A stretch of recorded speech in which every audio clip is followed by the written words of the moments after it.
Hey guys, hey! Chef Sean Hall here, Executive Director with 2graze. We're a Michigan nonprofit 501c3 and we desire to educate for food security. Super exciting. And so today is another episode and a new recipe. So we're very simple, super excited. But we also want to let you know that we are partnering with Fenton Center of Hope. And they have blessed us with ham, baking mix, shredded cheese, and milk today. And so with this, we want to show you some fun things to make. So whether you are being blessed with food from the pantry or not, it's going to be a great recipe for everyone. So we're going to go through the ingredients and show you the tools that you'll need. And so get ready. We'll be right back and show you what's going on. Hey guys, hey, welcome back. So real quick, a quick tip for you. Do you ever notice when you are cutting on your cutting board and it's like moving all around? Well, did you know coming from the corporate world in the culinary industry, if you put a wet paper towel on underneath your cutting board, look at good tip, right? I know. I'm there for you. So I wanted to do that before I start chopping stuff, all right? So real quick, let's go through some ingredients. You'll have all of this ingredient measurements on the website. It'll be on your recipe card that we'll include in the video. So you've got your baking mix, your favorite baking mix. We're using, this is ham, 8 ounces of your favorite ham, deli ham even. Your favorite cheese, you want it to be melty. You could use a Swiss. This is a mixture. And then you can use milk. If you like it a little fattier, you can use heavy whip or half and half. So we've got that as your base. So with that, you can make anything. It's amazing the flavor profiles that you can make just with that. But today we're adding a few extra ingredients, all right? We are adding, so in your pantry, if you have it, we're adding some garlic, we're adding some green olives, jalapenos, Dijon mustard, and some Parmesan cheese, and of course, salt and pepper. So we're gonna be adding this and we're making kind of like a biscuit, if you will, and we're gonna show you what to do with that biscuit. And it's endless. If you have fresh herbs, you could make an Italian version, you could make a Asian version. Like there's so many fun flavor profiles to make with this, but we wanted to give you kind of the basics. So we're going to get started and we are going to actually saute our ham, even though the ham was already cooked. All right, you guys. So first things first is we have all of our ingredients measure out, everything we need, which is mise en place, French for everything in its place. So what we're doing right now, even though the ham is cooked, we want to kind of infuse it with some flavors. So we want to cut this. Now, because this is going into really a biscuit, you don't want huge pieces. So I'm dicing this real simple. And so we're gonna head over to the pan, all right? And we're gonna lightly saute this with our garlic. And get this going with a little salt and pepper, a little oil. So I'll see you over there and we'll get this thing going.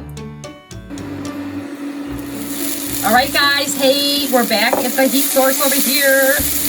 All right, so real quick, just want to turn this down just a little bit, spitting at me. So we added the garlic, okay? That's in your little, just enough. We don't want it to be raw. We want to cook it, all right? I'm going to add my jalapenos also, guys, to this, okay? Again, we're infusing the flavor of a little bit of this oil, but also we really want to infuse the ham as well, all right? Woo! It is smelling good stuff. All right, we're going to let this just kind of saute for a quick second here. Going to turn up the heat. You're not looking to burn it or to fry. You just really want it to give it some season. All right. All right, we have the jalapenos and the garlic and the ham. You can see it's kind of reduced down, really. It's taken some of that moisture that's in that deli ham out, which is okay. So we've done that. It smells amazing. Oh my gosh, that jalapenos, just be careful of the steam. It's a little hot. So I'm gonna add my green olives next. And I'm not looking to really cook them. I just want to make sure they're incorporated. So we're gonna let this cool, and then I'll meet you over on the bake side, and we'll get these biscuits going, okay? We'll see you in a second. Hey guys, so we have our yummy ham mixture. Whoa, whoa. So here's the deal, is we wanna let that cool, not completely chill, because we're gonna bake these biscuits, and we just don't want the cheese to melt because of the ham mixture being so hot. So cool it down just enough where you don't see the steam. You still want it to be warm, okay? Because these are going right in the oven. So with that, before we get scooping, real quick, I always like to share a little bit about your tools. You need a baking pan. I use parchment paper. You're gonna need measuring spoons, of course, your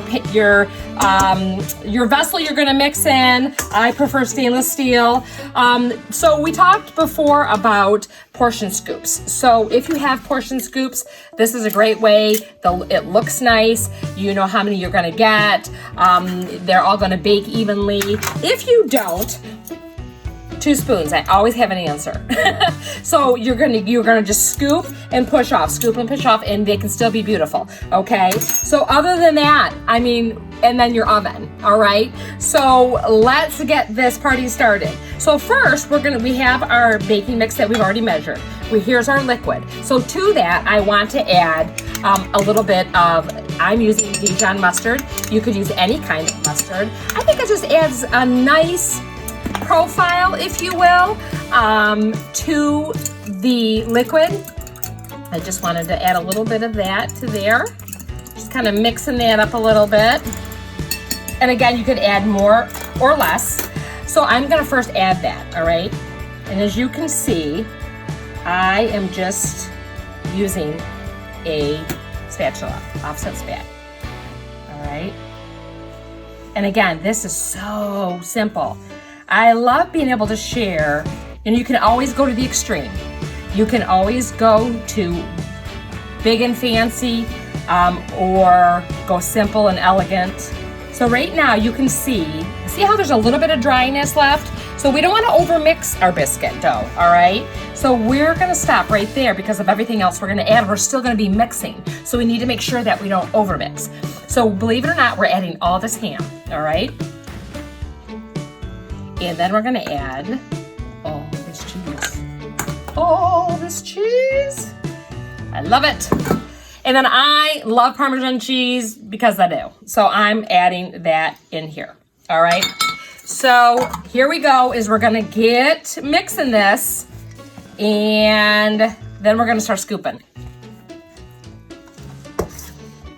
All right, guys, we're scooping. Just the last of it here. So I make sure that they're all even. All right. So here we go. I have to show you how fun. Look at how fun is this. So we used our 3 different scoops. Okay. How fun. We have 3 different fun ways we're going to show you when we come back. We're going to show you what we're going to do with these. What I do want to say is on the large ones, you're going to want to pat these down a little bit. All right. Because I'm telling you why when we come back, all right? You could do that with these 2. Those I would leave. Something I did want to make sure that I shared with you is I added a little bit of black pepper right before I scooped it. You could certainly do that on top if you wanted. It does not need salt because there's a lot of other things that give that flavor profile, especially the ham. So going in the oven, and we'll see you when we come back. We have 3 amazing transformations that we've done with this, so I can't wait to share with you. We'll see you in a minute.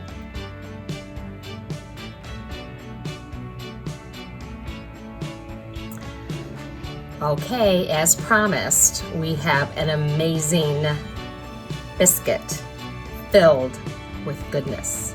I know, right? You guys, your mouth was watering. I know it was. Well, how do you think I feel? So, as promised, look at this. Is that not? Look at all the yumminess going on in there. So these have cooled down, of course. That's the large. We've got the little minis. But I told you we were going to kind of share 3 different ways for this little biscuit, right? This ham and cheese biscuit, if you will. So first of all, I want to show you, you've got your minis here. I've got a lovely side salad. I've got a nice big chunk of butter, unsalted butter with some finishing salt. And that's going to go hand in hand. So if you have a luncheon, a first, second course, this is going to be great with this. These can be done up ahead of time. That's what it's all about, right? So next, I want to show you this fun little like vegetarian, what we did with this. So I took some cream cheese, I added some pesto, I have some cucumbers that I cut on a bias so they're nice and thin, and then some roasted red peppers that I got out of a jar. Super simple. So all I did was I cut it, and I also have some, I didn't show those, but I also have some pickled onion there, all right? So all I did is smear it all together, and voila. So this is gonna be great, just if you're not wanting meat or something a little lighter. This could go alongside a lot of different things. You could have that alongside a meat. And just have it as a fun little extra. Again, with a salad, midday, endless, whatever your favorite veggies are. And you've got some meat in here as well. So the next, ta-da, is look what we did here. So I'm having egg and cheese alongside here because what we did is this is an egg sandwich. So look at this. So this one, what we did is I actually broke the yolk and I fried it flat. And then I folded it over so it has a nice pretty look. There is some, you could use bacon, or we make crispy prosciutto here. And we've got some mayonnaise on there and some cheese. How beautiful is that? Talk about a beautiful presentation. This one, however, this one, I did the whole yolk. So what's fun, let's just see if we can master the cut here, you guys. I don't know. And the verdict is, oh, there it goes. There it goes. So now you've got some yummy, yolky goodness. So you could certainly serve this on a fun little board with maybe some French fries or yummy, your favorite potato chips. And this is gonna be a great breakfast flavor for dinner. You could wrap these up in a parchment paper, take them with you on the road, just something special, something good. And so here we go. So this is our ham and cheese biscuits. This was so much fun. This is Chef Shawn Hall with 2graze. Thank you for allowing us to share this with you today. If you'd like to partner with us and have a fun grazer or a power grazer, please give us a call, 248-425-0565, or go onto our website, www.2graze.com, and check out our portfolio. We'd love to partner with you to make a difference in food pantries and all across our state. Thanks and have a great day.